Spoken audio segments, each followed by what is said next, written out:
Hello and welcome to Geekatplay Studio. I'm Amy Chopin and I'm here today to talk to you about some of the great new things that the Eon Software team has brought to us in View 7 that has recently been released. What I'm going to talk to you today about is the camera and this neat little option that they've added. We'll go to Edit Object to bring up the advanced camera options.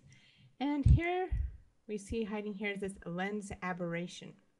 Now to really show you what this does, I want to create an object and I'm going to use a simple cube. Now I'll just move this in front of the camera, drop that down, and want that right in the middle of my scene there. And I'm going to load a material onto it. I'm going to use the checkerboard. Press OK on that. So that's really going to give you a good view of what that can do. So back in the advanced camera options, here's our lens aberration, and let's see what it does when we take it down into the negative. Press OK, and we'll do a good render of that. I'm going to a final quality and render to screen. This doesn't have a lot of polygons, so that shouldn't take too long.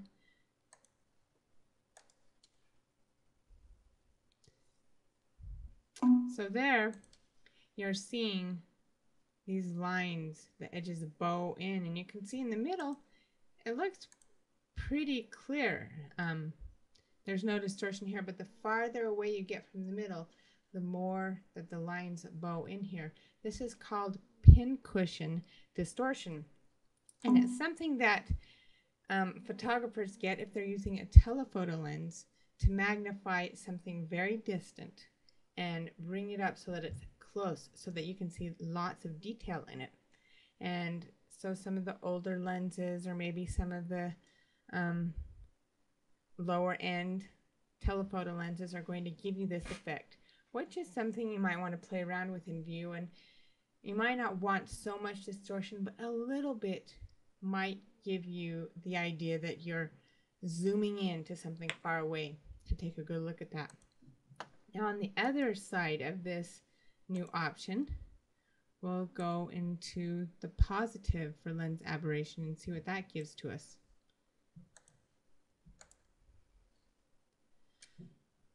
And so now you can see it. These lines, they bow outwards logically. And this effect is called the barrel distortion, and it comes from the fisheye lens. Now, a fisheye lens was something originally developed to give scientists a view of the sky, to study cloud formation, and photographers found it and thought, wow, that looks cool. Of course they did. We all like interesting distortions like this.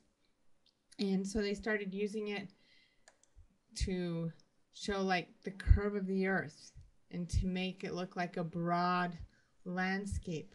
Let's go ahead and load in an atmosphere here. I want to use sunny seaside. It has a lot of clouds over the whole sky and enough contrast to give us a good view of this. And I'm going to delete my cube out of here, and I'm going to point my camera up a little bit to take a look at the sky and take a look at this effect with your sky, which is pretty interesting effect here. Now you're starting to see the curvature here of this. Now it looks like you're looking at almost a whole hemisphere of the sky. Or if you want to go from the other perspective, maybe you're looking down at the earth. So this lens aberration, especially this barrel distortion, is a cool new option that the Eon Software team has given us in View 7, and we're really excited about this and some of the other things that we have found in View 7. Thank you for watching this Geekatplay tutorial, and if you want any more tutorials or want to find out more about what View 7 has to offer us, please visit us on the web at www.geekatplay.com.